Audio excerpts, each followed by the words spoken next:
Every currency in the world will fail. Every currency will turn to dust. And anything denominated in gold will be meaningless. It's monopoly money is all it is. The temptation to print more money is irresistible politically. At the tail end of all this, people will be papering their walls with $100 bills. After the roof caves in, the buying power will expand monumentally.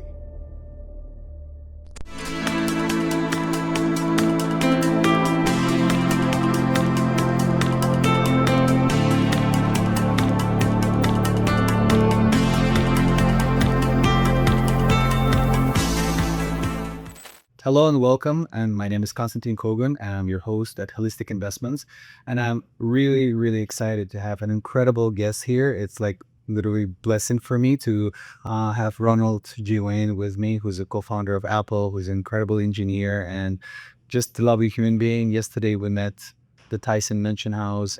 I was listening to your story. I was so impressed, like beyond the level of what your story can tell more. So really love you to have you here. Thank you for sharing your time. Thank you for the opportunity. I am much appreciated. This is very impromptu interview. We didn't plan it. We didn't have proper equipment, but I couldn't just leave this incredible chance to tell your story. We're probably going to start with the elephant in the room, right? So in your book, Tomorrow's Money, which I highly recommend, and we're going to talk about this book today, about the future of wealth, about inflation, about how it impacts the daily life. I read it in one night. Really? Yes. And you're still talking to me. Yes. I am, because I want people to learn what was the purpose of the book beyond the level of what is written here, which is a thorough, factual, like incredible data, which I think important to know for anyone who has a goal to have basic financial literacy. I want you to share with our listeners, what was the purpose? What was the goal of writing this book? Well, it comes to the fact that we are deep in an inflation, and I exercise the book as a device to inform people of what is going on, why it's going on, where it began, how it evolved, where it's going, and the unfortunate situation that's going to follow. But more important than that, what people should be doing about it now to prevent themselves for a very difficult future. That's what it is all about. Why I wrote the book and what I have been doing. I happen to have, at age 19, read a book called Wealth of Nations, written by Adam Smith. And he published it in 1776. Adam Smith was what was called a natural philosopher. Now, there were natural philosophers all over, everywhere, discussing various aspects of the human condition. Mr. Smith and his group were concerned with the relationship of money to the human condition. And as ever, anytime you have philosophers together in a group, they will dispute with each other.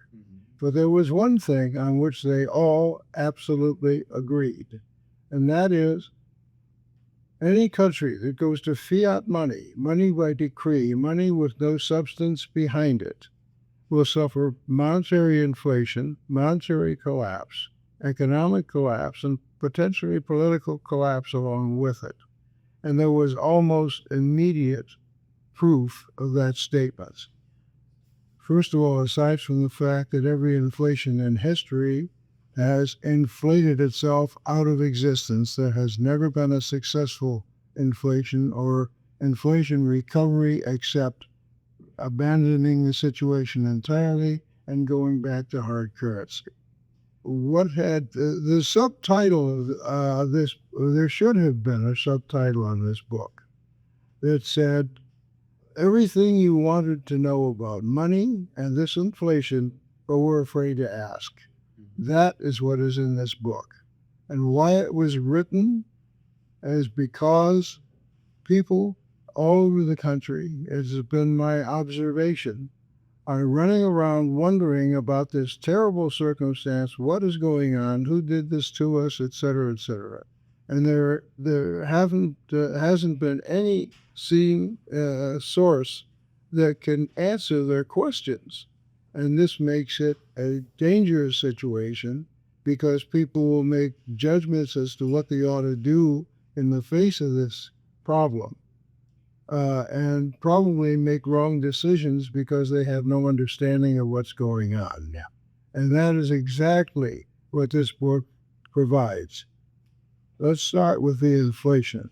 Yes. You discuss in chapter 1 the nature of money, right? So you question, like if people understand the nature of money, like, where are they coming from? And I think it's incredibly important. So maybe briefly explain, as per your research, what do you think is the true nature of money? The true nature of money is the concept of money that replaced barter several thousand years ago. The reason it came in is because the barter system had one basic flaw. That is to say, if a person had eggs that they wanted to trade for firewood, unfortunately, the guy that has the firewood is not interested in eggs. He's looking for tomatoes. So the guy with the eggs has got to go find somebody with tomatoes, et cetera, et cetera, et cetera. Barter is a very complicated system, and it lasted for many thousands of years because there was nothing else. All right. In other words, in the barter system, things were tradable for other things, but not everything was tradable for what the person wanted. Now we come to the situation where the advent of coin money comes into play. Before they could do that, they had to find ways to identify the metals as their weight and their purity, because it was so easy to add, for example, copper to silver and seem to get more silver. And that was the problem. So you had to have certification for the purity of the coin as well. Why is the purity important? Well, suppose you have a silver dollar, only all you've got is a piece of it. How much silver is there? I don't know. Well, actually, the U.S. silver coins are 90% silver. So if you have that understanding in mind, you throw the coin on a scale, multiplied by 0.9, you know exactly how much silver there is there.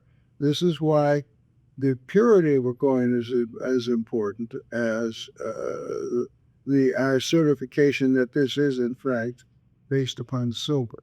Having achieved this, coin money came into play. And why coin money replaced the barter system is because in the barter system, your material, whatever it is you were trying to trade off, is only tradable for what other people want, as they want your product. And even then, if you want the product, they want to trade. However, there were people who had a passion for doing just one kind of work and one kind of work only. But the barter system wouldn't work for that because there are so many things that people need in their conduct of their lives that you're stuck here. Absolutely. So what you needed was coin money because its demand was universal. Coin money was good in trade for anything. And that enabled people like people who wanted to do one kind of work. A fellow who likes to shoe horses, that's all he wants to do. So he can shoe horses and get paid in coin money now, which can then be traded for anything else he needs to fill the needs of his life. Now, this did a remarkable thing. And what it did was advance the age of technology. Because when people do specialized work, they eventually systematize and develop methods for doing things better than before. They have aids and assistants that were devised in order to do their job more efficiently, and in the process, they wind up being the source of universality in that particular product.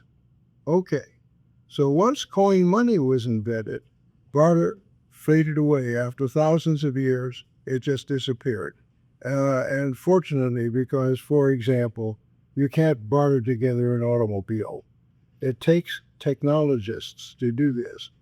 In other words, to distill this understanding to its simplest, the advent of coin money laid the foundations for modern technology.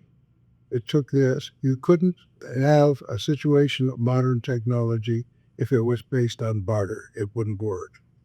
Crystal, thank you for laying out this, I would say, historical context of how the evolution of money occurred, right? So I think it's very important to understand how did we get to the current situation. If we can skip a lot of, you have incredible historical context, like starting from the paper money to revolutions, multiple in different countries, different continents.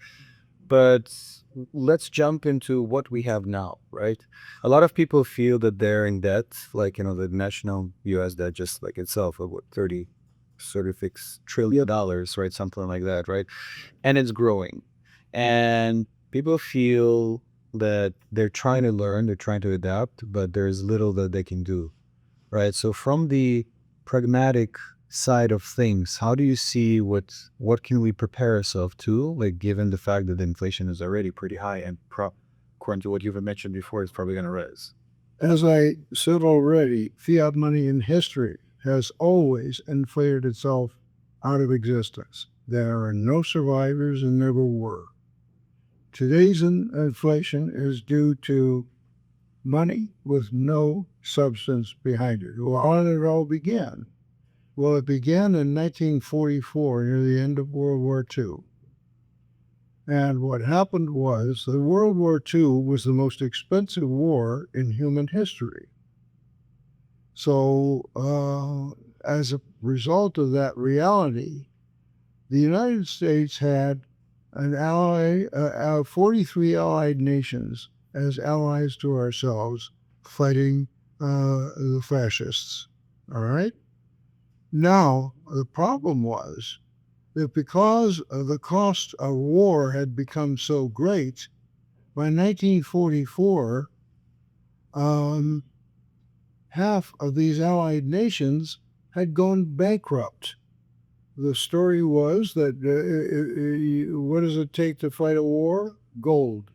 And half these countries had already spent all the gold they had on their war supply. They can't print money if it has no basis under it. Otherwise, they're printing fiat money, and you know the disaster that comes from that. Okay, so what were they going to do? The whole Allied army system, a military system, had to deal with this problem. We couldn't afford to lose 15% of our fighting force if we were going to win the war. So in order to determine what the solution to this problem would be, they established a conference in Bretton, New Hampshire in 1944. That was a year and a half or so before the end of World War II. And we were winning. Okay, fine. But what are we going to do about these countries that can no longer participate? We cannot let that happen. So they decided the simplest and easiest way to deal with the problem was to have the whole world go off of gold and silver money. When they abandoned gold or silver money, they solved their problem in the sense that the Allied nations who could no longer fight the war could go on printing their paper money with no backing and buy all the war supply that they needed to continue the fight. That was the cause of this. It was the right decision at that moment in time if we were going to win the war. But it was a lousy decision in the sense that fiat money systems always fail. The next problem was, what were we going to do about this after the war was over? I prefer to think that their decision on this was an accident rather than villainy. But the decision they made was not to provide a sunset clause. There should have been a clause in that decision that said so many years after the war is over, back to the gold standard. And they didn't do that. And since they went into a fiat money system, systems which have always failed, I knew this was the beginning of a nasty situation. And I learned a great deal from Wealth of Nations, including this kind of understanding of fiat money and all the rest. And did you see that in 1971, did you predict, I'm curious, that if the golden standard will be abandoned? Truly a trivial situation, because the gold standard had already been abandoned in 1944 to all the countries in the world at the same time. And every country that's gone to fiat money has always gone into hyperinflation and eventually economic collapse. So what was happening, well, I expected that the inflation that would result, that there would be an inflation, and it would be a nasty one. But I figured that it was going to be relatively quickly after 1944. And after the end of the war, they did not end the fiat money situation, and every country in the world now is on fiat money. But it was the inflation that resulted was a trivial thing that just ticked along and went up trivially for the next 70 years. And in the process, what happened? The inflation drove up the price of every material commodity, including silver. And what was silver used for? To strike silver coin by every country in the world. Well, by 1970, the price of silver had gone so high that no country in the world was striking silver coin for street money ever again. This meant that they were striking copper nickel slugs, aluminum slugs, brass slugs, anything except precious metals. So that the coin money itself now became as fiat as the unbacked paper money. That led to a situation that we have today, in that this abandonment of silver for coin money, that was the largest single demand on the world's silver market. And when that happened, the price of silver dropped to $3 an ounce. All sorts of monetary things happened as this inflation continued. The first thing that happened when they made this rule is that for the first time in human history, gold and silver stopped being money. So what was money? It was fiat money, paper money. So what exactly is the problem that caused inflation on every fiat money in history? And it was simply this: if you have gold and silver money, the country has to have the gold and silver to strike coins, or there are no coins. If you are printing paper money, you build a printing press so you can print all the paper money you want. And the temptation to turn the little handle and run off a few more is politically irresistible. And that guarantees that you will print off money and print off money continuously from then on. And when you do that, you're dealing with a situation where every note of currency that you put out, every piece of money that hits the street, there's no way to uncreate it. So it accumulates and accumulates. And as you accumulate, the money supply grows and grows and is diluted in its buying power because you have more money, it has less power in the marketplace, and the prices begin to rise. But this has to be understood. Inflation is not the rise in prices. Inflation is not the prices of material rising. It is the buying power of the country's money failing. And eventually it fails to a point where it becomes confetti. And this has happened every time. Well, why is it such a problem when so many countries individually have in the past gone into hyperinflation and somehow are managed to recover? It recovers because there are a few countries here and there that do this, and they are surrounded by countries with a viable economy, and they can deal with those countries and rebuild their own economy.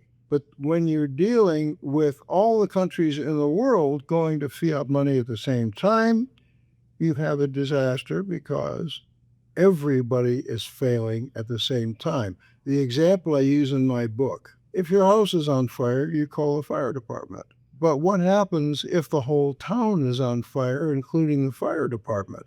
Then who do you call? And the net result is there's nobody out there to save you. Yeah, and it's devastating because in your book you're also mentioning this famous example that since 1944, $100 back in the purchasing power of $100 like in 2025 was $1,821 back in 1944, right? So we're talking about like 1,700%, of like losing purchasing power, right? Yes.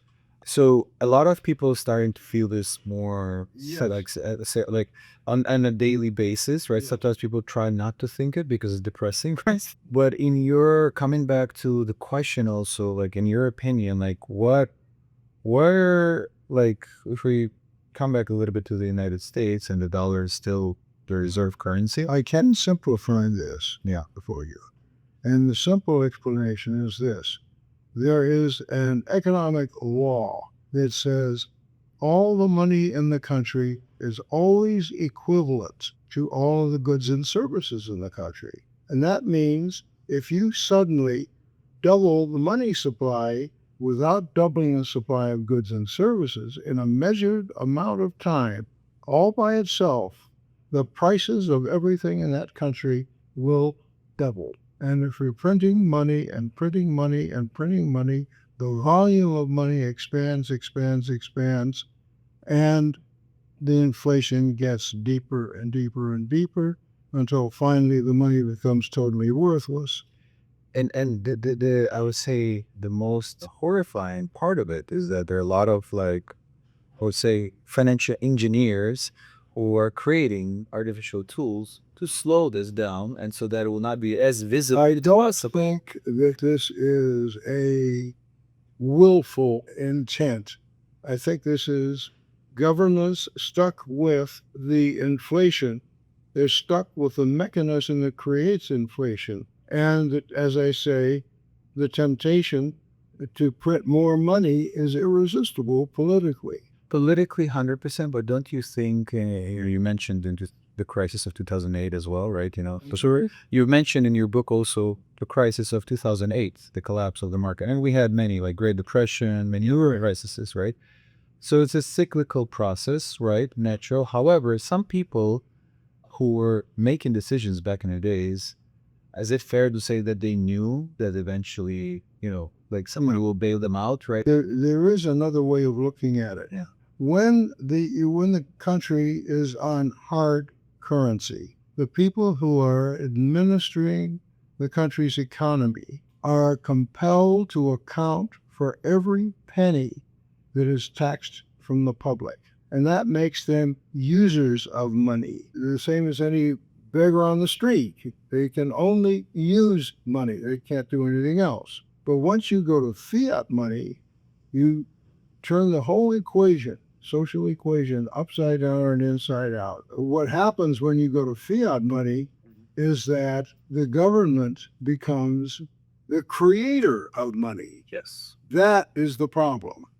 because there's no constraint on creating paper money. What has happened, much to my surprise, is that this inflation ticked along and ticked along and ticked along for the next 70 years before it finally hit the curve to geometric expansion. And that happened about 3, maybe 4 years ago. It is now in a geometric phase. It's going up at a faster and faster pace. The money is coming off the presses faster than it ever did before. And if it's not coming off fast enough, they'll build more presses because they have expenses and they have ambitions and things they want to do. We need more money. They print more money. And as you do that, money becomes cheaper and cheaper and cheaper. At the tail end of all this, people will be papering their walls with $100 bills because that's all they'll be worth. And there's always this question, when is this going to happen? When will the roof cave in? And when do you think is going to happen? Anything from 3 to 5 years from now, because we have been in the geometric phase of expansion on this now for several years.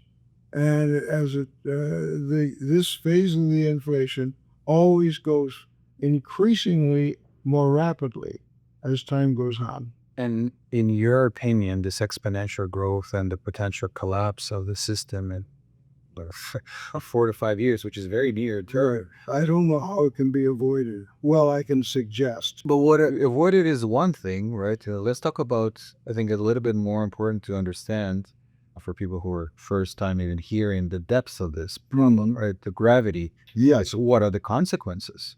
That's what I was about to mention, okay? Because when you eventually reach the point where the roof caves in, what happens? Every currency in the world will fail. Every currency will turn to dust. And anything denominated in gold will be meaningless. It's monopoly money, is all it is. It will buy nothing at all. And just to clarify, you're talking about it will start with US dollar and it will be like a domino effect for transferring this debt. It will happen coincidentally. Countries are independent. There's 156 or other countries around the world that have fiat money, paper money, and systems. And those paper money systems are all in geometric inflation, going up at a faster and faster pace. They're going to fail at slightly different rates. But within a year, I would say that all of the countries in the world, with their currency, will become worthless. 2026. Yes. Now, here's what the reality of that is, because here is where we climb out of the situation. In 1964 in the United States, they stopped striking silver coin and went to copper nickel slugs. In the case of half dollars, they went to 40% half dollars, where previously, like the rest of the coinage, it was all 90%. And then something called Gresham's law kicked in. This is a principle of economics which is absolute, unshakable. It always happens. And it's called bad money drives out good money. That's the simple definition of Gresham's law. And it happens because of an infinite number of people who do this. There's something for 25 cents they want to buy. And they look in their palm and they've got a silver quarter and they've got a slug quarter. And they'll both buy the same thing. And without necessarily understanding the economics of it, I think I'll spend the slug and keep the silver. After 1964, within a year and a half, this accumulation of silver coin privately into private hands absorbed 90% of the billions upon billions of fine silver coins that cover our streets and byways that before this all began. Every country in the world had the same experience, and all of their silver coin, all of our silver coin, is locked up in the hands of private individuals. What will that result in? This silver coin, here and everywhere else, over a span of time, it could take a couple of years altogether for the entire world. This coin is going to come leaching out of the woodwork and become a parallel money system and replace the destroyed fiat money. It's gone. So you, if I heard you correctly, believe that alternative to the existing fiat system, right, is somehow linking it. The fiat will be replaced by silver and gold money, which have been currency for 4,000 years. And that's a pretty good track record. As I indicated to you, this happened because of a war and a curiosity in the war that led to the fact that it was the most expensive war in history, and countries ran out of gold. What are they going to do? Turn the whole world into creators of fiat money. And that gives you a world which is bound for inflation, because every fiat money in history has had the same effect. Now, what else goes on with this? All this silver now comes out, and we go to a silver and gold economy such as we had before the war. And people do not realize what silver and gold money was. Before, okay, I'll give you a personal example. When I was a kid, I was given a silver quarter on Saturdays to go to the theater. It was 10 cents to get into the show and 15 cents to get sick on candy, which you could in those days. Candy bars were a nickel apiece, and soda pop was a nickel with 2 cents deposit on the bottle, and that's the way it was. Now, people in those days, when I was a child, were working for $35, $40, $45 a week in silver coin and making a good living at it, because that was the relationship between the total volume of silver coin in the country against the total population that had to use that silver coin to operate the economy of the country, right? Well, that coin, silver coin that got pulled out of circulation, some of it that followed wound up getting melted down. Not a whole lot of it, but we continued striking coin slugs from then until now. After 1970, nothing but slugs, worthless slugs, as worthless as the paper money, were in circulation. Now, this meant that until and unless they found a way to put the world back on the gold standard, right, that this was going to lead eventually to total catastrophe worldwide. There are a couple of ways in which we could reasonably get out of this. If you had, for instance, 5, 6, 7 of the largest countries in the world get together, form a consortium, and adopt the gold standard, and do business only with each other or with any other country that would adopt the gold standard and then join the consortium. Eventually, all of the lesser countries would be sucked in, and they would all have to be gold standard, or they couldn't function in the economic world because nobody would do business with them, right? That's one scenario. Yeah, The likelihood of that is somewhere between slim and none, and slim's out of town. exactly. So this is not going to happen. But there will be huge quantities of silver out there by this gradual approach. You're going to walk down the street one day and you're going to come to a sign that says hamburger, $5 or 25 cents silver. Okay? And about a month later, you come down the same street, the sign will have changed. Hamburger, $10 or 25 cents silver. And another month after that, and the sign will have changed again. Keep your toilet paper, just give us the 25 cents silver. And there are other benefits to changing back to coin silver, because a very small amount of coin silver does the same job as stacks of worthless paper money. But if I may ask you, right, because we know already there's 92% of all the circulation of money in the world that are digital. There are zeros and ones on the interface of our computers or applications on the phone.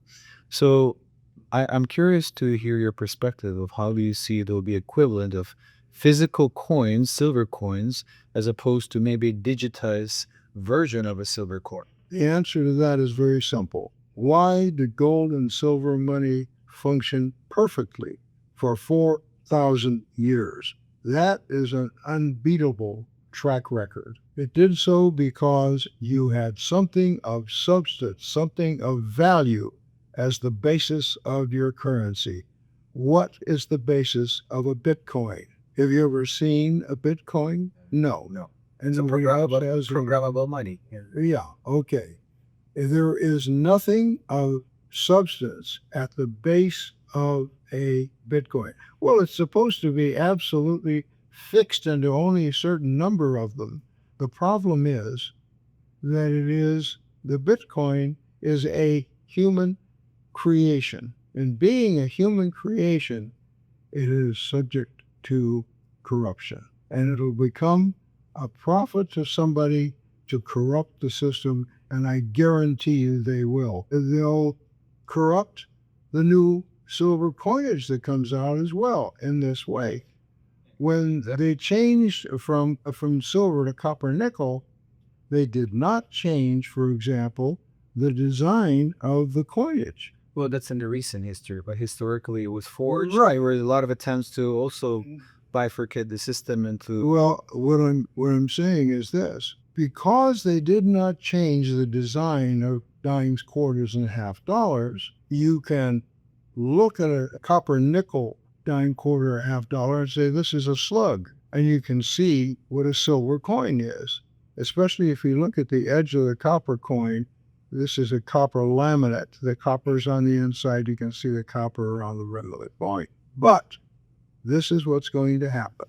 It may come as a shock to you, but there are dishonest people in this world who are going to buy tons of the old slugs, of the new slugs. They'll buy tons of them. Absolutely crisp, brand new coins. Well, they look different. So what? Well, what they'll do is they'll silver plate, and every one of these coins will look just like a silver coin. So what your listeners have to do as a result of this is whenever you buy silver coin, check the date. All coinage from 1964 and earlier, at 90% silver. This goes all the way back to 1795 when the Mint first opened, okay? Anything in 1964 or later is a slug, or a 40% silver half dollar, and that ended in 1970 when the whole world went to absolute slugs. And if I may ask you, still coming back a little bit to the conversation of how it will work for the humanity, because now we have 8 billion people. I'm sorry. 8 billion people we have, right? So how do you believe that it's even viable that a lot of people will come back to the physical silver coins? Well, first of all, there was an accident that happened when they took the world off the gold standard. And as I said, gold and silver began trading in different marketplaces under different influences, and the ratio began to go up and down independently. So this is what happened. For the 4,000 years of silver and gold money, the ratio in buying power between silver and gold was 16 to 1 for that entire span of time. And that was not an arbitrary number. It was a simple statement that it was 16 times easier, 16 times less costly to get silver out of the ground than gold. And so its buying power was 16 times cheaper than gold. Well, when they took the world off the gold standard, gold and silver as related by 16 to 1, that relationship broke up. And silver and gold began trading in different marketplaces under different influences, and their prices began going up and down independently. And this went up scale, down scale, all over everywhere. I tracked it while I was watching this happen for the 70 years between then and now. We now have reached the point where it is almost 100 to 1. It now takes almost 100 ounces of gold, of silver, I beg your pardon, to equal an ounce of gold. It's a fake number. It's not a valid number. There is validity to the 16 to 1. So much so that after the collapse, there'll be silver and gold money that will have leached out of the woodwork and become coin money and beginning to form the basis of silver and gold coin money as it had been for 4,000 years. And when that happens, they'll be locked to this situation, and that will be the return of hard money. Now, the importance of this is that in today's world, a very strange thing has happened, and that is the tons and tons of, or billions upon billions of fine silver coins in our country and in everybody else's country, as I said, will come leaching out of the woodwork and become money. And when that happens, at what ratio will it be? It will be 16 to 1. And the buying power of silver will suddenly, the ratio of the buying power of silver will suddenly collapse from the 100 to 1 down to the 16 to 1 that it had been for 4,000 years. So in other words, what you're saying, if not a financial advice, obviously, but the potential of silver is to appreciate 5 times from the current price. It will expand. Today it takes 90 ounces of silver to buy an ounce of gold, or 100 ounces of silver to buy an ounce of gold. After this change, that 100 ounces of silver will buy 5 or 6 ounces of gold, which means that the buying power of silver coin money will jump higher than it ever has been before.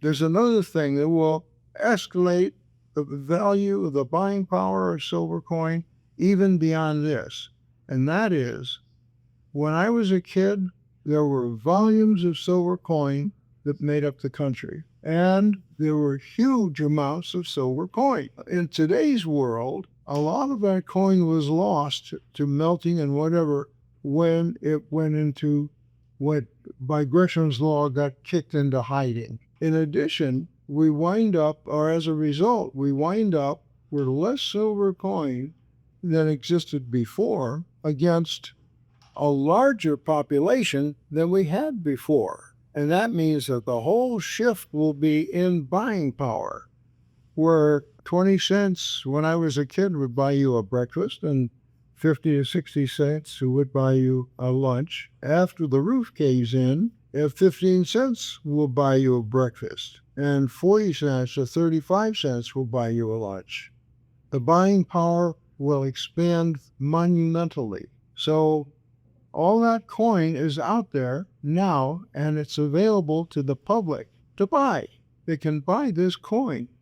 Now, people will go out to buy the coin, they'll find it's 30 times face. A dime will cost you $3. But you have to remember that's $3 in fiat money. The buying power of silver coin will be enormous compared to today, and you can buy it now dirt cheap at 30 times face. But you better buy it in a hurry, because everybody is going to be piling in on this idea and buying up all the silver coin they can find. It's available all over. And this is happening in all the countries of the world. You can also buy silver futures, and there's many other instruments that Okay, now we have to get to another issue, and that is silver rounds, silver bars. They're available. Silver is about $30 an ounce. Okay, the problem is, if you put your money in silver rounds or silver bars, these are not money. Before you can use them to buy anything, you're going to have to trade them off for silver coin. And anytime you trade one thing for another, it costs. Okay? So basically, You might as well buy the coin in the first place. the best investment is to buy silver coins, right? Silver coin. Or people who have larger hoards of cash and want to get rid of that before the bottom drops out is you buy gold. And the reason for this is that gold has expanded in its price steadily since the end of World War II. And the reason for that was immediately after World War II, banks and countries around the world began investing in gold steadily for the next 70 years. And the net result is that today silver is $30 an ounce, and gold is $3,300 an ounce. Correct. I came to Florida. I came to Nevada from Florida in 2005.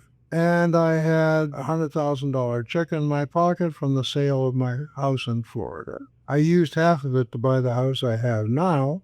$150,000 property, which meant that I bought the house with a huge down payment and lenders were falling over each other to lend to me.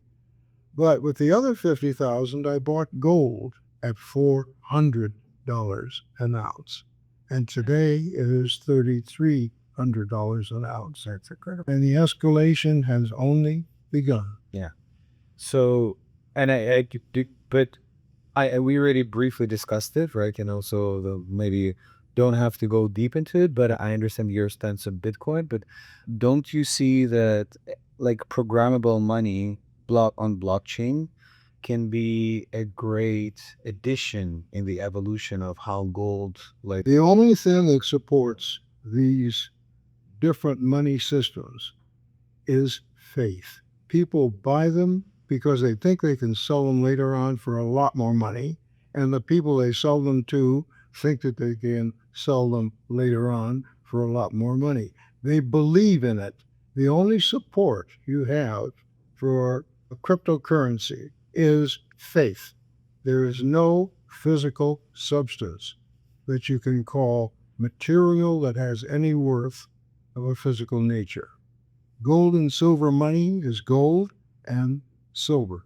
Well, how about miners? People who invest into mining equipment, facilities, and they actually That is an economic situation. One chooses for what they want to invest in.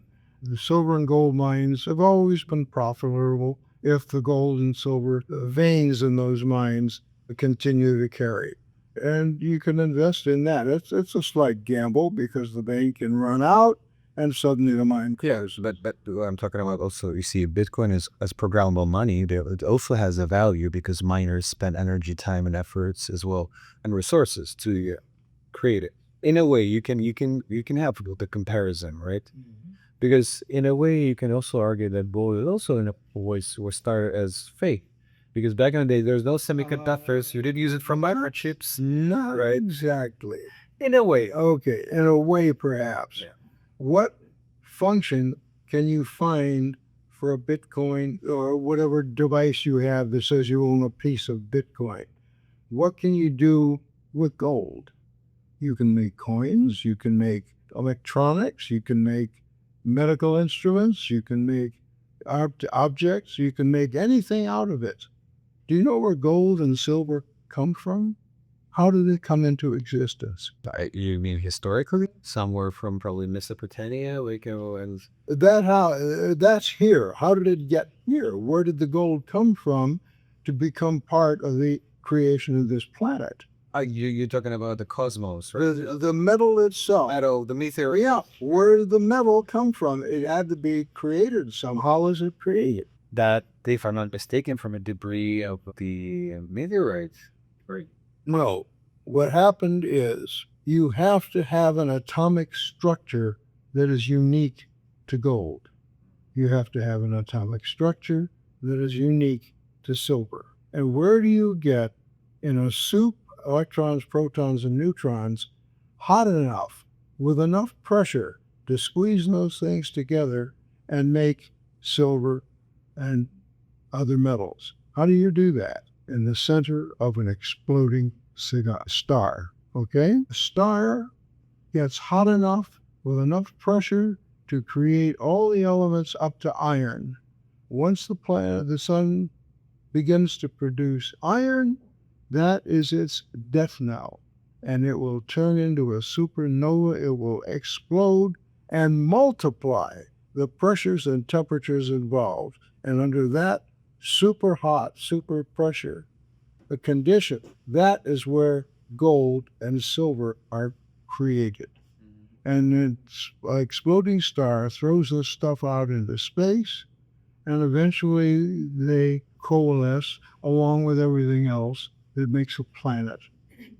That's how we got gold. There's no other way to get it. In the ancient times, there were alchemists who tried to turn lead into gold, but they never realized how lucky they were they didn't do it. Because when you convert one atomic structure into another atomic structure, you got a bomb. E equals mc squared. Unbelievable amounts of energy are created. So you cannot change the atomic structure of one element to another without having an atomic bomb. That's first of all, this is incredible historical context and the link. I thank you for this.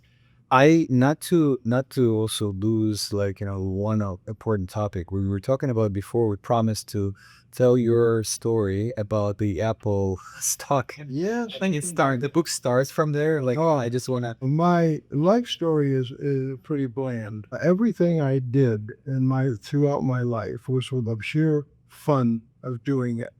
And fun to me was learning a new technology. I wanted to become a machinist, so I bought a lathe and taught myself machine trades. At the end of World War II, there were surplus stores popping up like mushrooms all over everywhere, offering all sorts of military material sale at dirt cheap prices, including electronic components. As a kid, I used to tinker with crystal radios and so on, and here was an available source, unlimited amounts of electronic components dirt cheap. And I wrote to the government printing office and I got a copy of a Navy training manual on basic electronics. It was vacuum tube electronics in those days, so I taught myself basic vacuum tube electronics. And then when transistors came in, I taught myself transistor logic. When integrated circuits came in, I did the same thing. I was working at microprocessors when I suddenly retired. That's how that.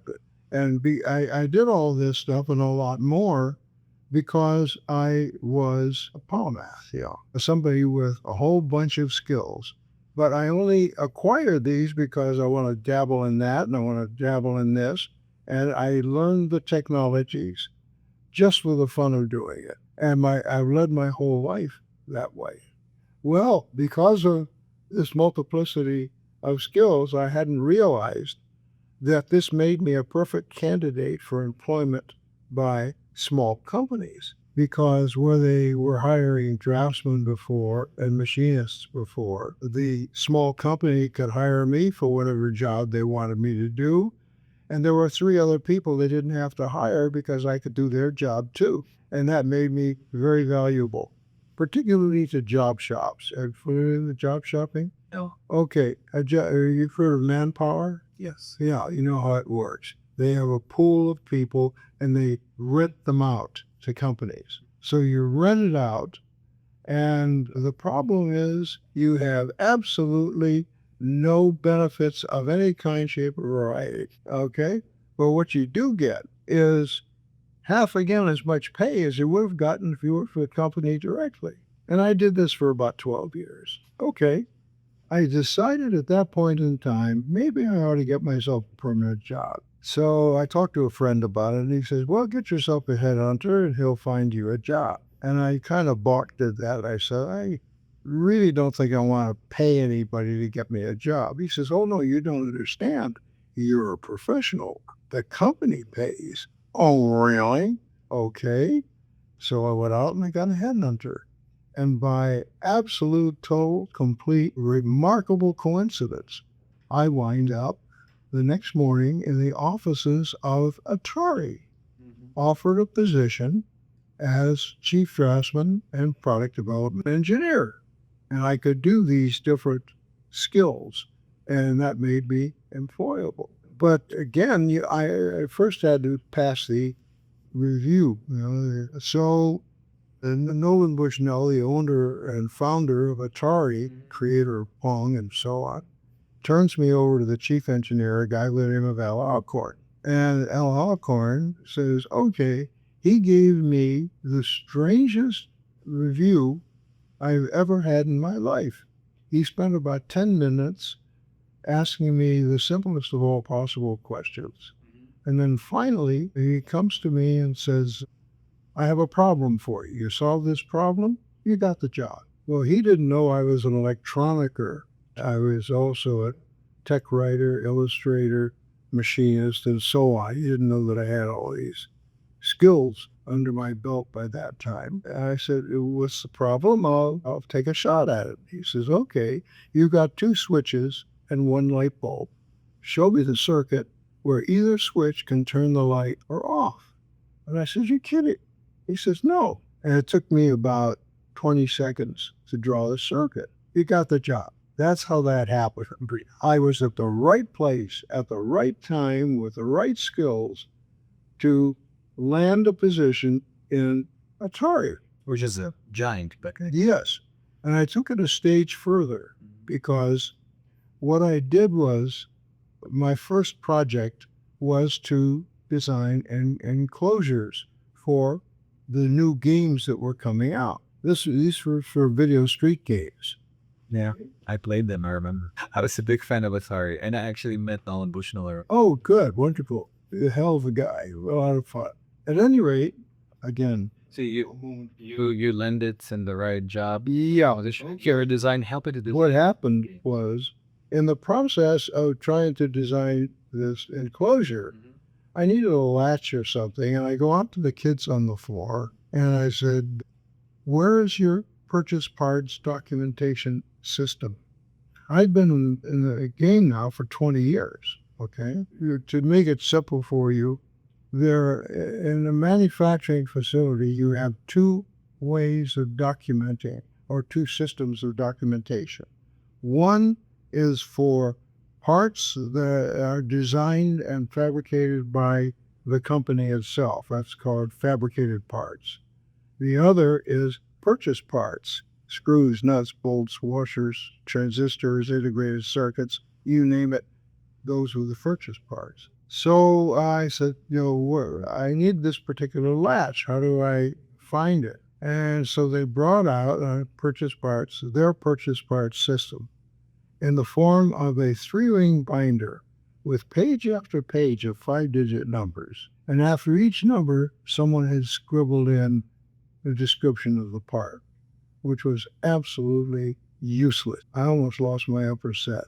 Anyway, I said, "We got a problem here." And they said, "Well, if you got a problem, go on to the storage area and look at the materials. Everything is in bins. You find the parts you're looking for, and there's a number on the box, and there you are." So I went in, and I checked around, and I realized we have a problem of a monumental proportion.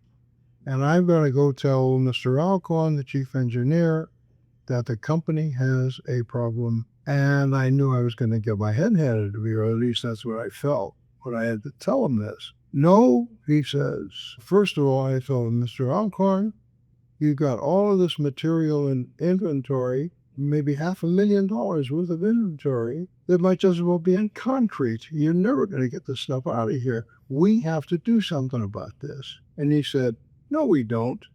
You're the chief draftsman. You do it."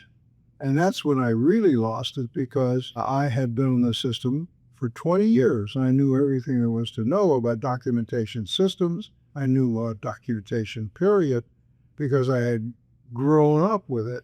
"Okay, if that's what you want me to do, I'll do it." So I got Shark Kid, and I asked him to come in as my aide, and it took about 3 months, and I produced the documentation system consistent with the rest of the industry. And it came out as a binder about that thick. But in that whole documentation system, which covers screws, nuts, bolts, washers, transistors, a wire, paint, you name it, it covers it.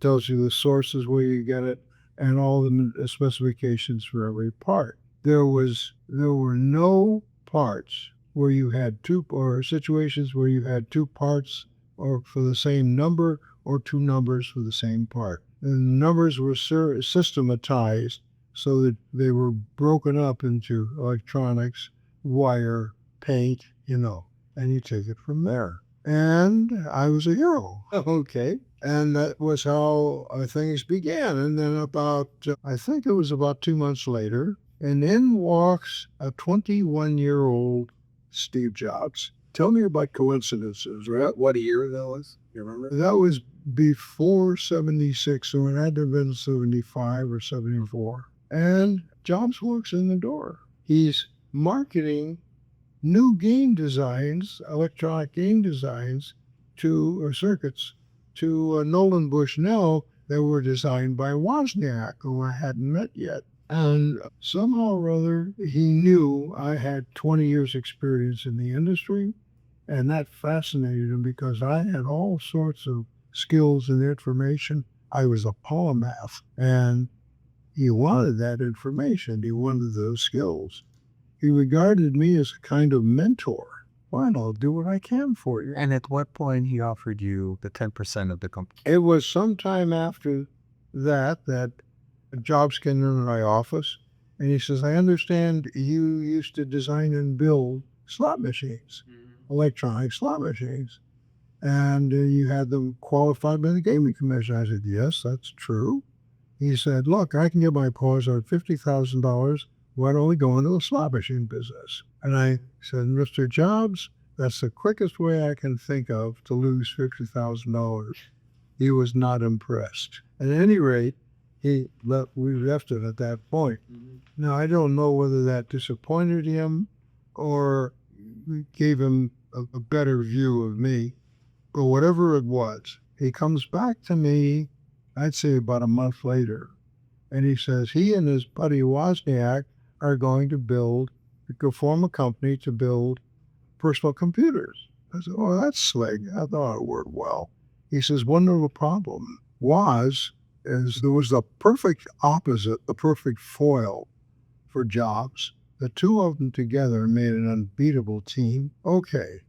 But he was whimsical, he was pure fun, everything he did. So Woz is designing the circuitry for the games that Jobs is marketing. And they're making a buck or two this way. The problem that the two are having before founding the company is that Woz was very parental of the circuits that he designed. And the problem was proprietorship of a company. Any circuit that he designed would become the property of the company. And Woz didn't like it. He didn't understand this, and he didn't like it. Jobs had many, many skills, many qualities, but diplomat was never one of them. Yes, we've seen it in his banner. The problem was he couldn't get Woz to do it. So he came to me thinking that I would be better equipped to get Woz to understand proprietorship and get them into they could actually form a company. Okay, fine. I said, bring them over to the house. We'll chat and get at it. So here they come into my place, and we sit down and we chat. I think it took about, anywhere less than half an hour. He was a reasonable guy. All I had to do was to explain it to him in terms he could understand. And he finally yields and says, that's it. All the circuits I designed for Apple will become the property of Apple, and no, I can't use them someplace else. It was at that moment in time that Jobs jumps up and says, that's it. We're going to form a company. And he and Woz would have 45%, and I would have 10%. Not a bad deal. Okay, I said, yeah, fine, it's a good idea. So I marched him into my office and sat down and wrote us 3 copies of a 3-page partnership agreement, a formal chunk of legalese. And this is something that they'd never seen before. Someone sit down who wasn't a lawyer and type up a partnership agreement with all the legal terms necessary to make it a document of substance. Okay, so that's how that happened. And I became a co-founder of the Apple Computer Company. That's only part of the story. The rest of the story is Woz was an absolute gem. He was fun, he was interesting, he was knowledgeable. It was all the things you'd want to see in a slot in a company or a friend. Jobs, on the other hand, was all business. He was focused. He knew where he was. He knew where he wanted to get to. And the last place you wanted to be was between him and it. You'd wind up with footprints on your forehead. Okay? No sense of humor. Okay, so now what do we do? Well, it showed up in the next few days or the next few weeks when things began to happen. I had to draw the schematic diagrams. Well, among other elements that make up a schematic diagram, every component that appears in that diagram has an identifier, resistors, capacitors, whatever they might be, but you can have 80 resistors in the circuit, and you may have half a dozen of one value and 20 of another, and so on. And if you're talking about some element in the circuit and that you're discussing in an instruction or explanation or troubleshooting or whatever, you have to identify the parts you're talking about, and you identify them with the reference designations R1, R2, R3, R4 for resistors and so on. So I showed the schematics to Jobs, and Jobs looks at the schematics and he says, "What are those numbers?" And so the reference designations. He thinks about it a minute longer and he says, "I don't like to take them out. Talk about losing my upper set, right? Here's a guy that had never drawn a formal schematic in his life, telling somebody with 20 years experience how to do their job. And this immediately told me I'm going to have trouble with this guy. But at any rate, I said, "Mr. Jobs, it's your ball, your bat, and your park.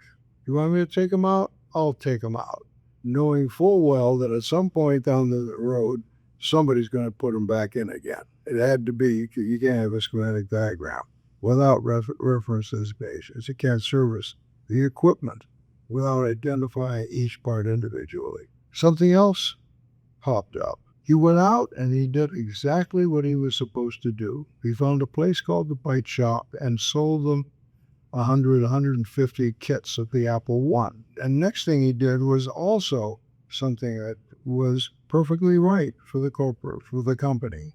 He goes out and he borrows $15,000 for all the materials necessary to build the product. That $15,000, by the way, is about $90,000 in today's money, so that gives you some comparisons to the values involved. And that's when I stood back and said, wait a minute, not to him, but I was thinking to myself, I own 10% of the company and 100% of the liability. Jobs and Wozniak didn't have two nickels to rub together. I had a house and a car and a checking account and so on. Who is the debtor going to come back to? Okay, if there's a problem. And that's when you decided to sell them. That's when I decided to ease my way out, and that's what I did. We separated very amicably. There were no arguments or disputes. But that's when Apple was formed, and that's when I separated myself from Jobs. And I have one last question, just as this is something like really 1 minute. I think one of the most important parts, like in our life, is the meaning and the purpose, right? If you were to summarize, what is the meaning of life to you? 1 minute. Understood, 1 minute. The meaning of life. I would like to simplify it by saying I did everything the way Wozniak did, everything for the fun of doing it. If you want a meaningful life, you want to focus on the things you enjoy doing. Kids have come to me and said, what should I do for a profession? And I've always told them the same thing. Find something that you enjoy doing so much that you'd be willing to do it for nothing, and you'll never work a day in your life because you'll be having too much fun. That's the life I lived, and I've been very, very successful at it. Does that answer your question? Yes, thank you so much. I really appreciate all your knowledge or your wisdom. And for anyone who's going to be seeing this, you go to trustronaldgwayne.com, and we're going to post the link in our description. And for sure, you need to read this book. This is Foundations to Understand the Future of the Money. Thank you for putting this perspective. This is important to see from your personal experience, and I'm sure people will never say yours to it, but the contribution to what you already achieved and been working at Tire and Apple, it is huge. We appreciate you. I appreciate your wisdom. I appreciate your willingness of sharing this to the next generation, and really would love so that the book will become more popular and you spread your work. I was humbled to have an opportunity to talk to you. Thank you for this chance to clear things up and to explain the whole of my life and my experiences. Thank you. Thank you.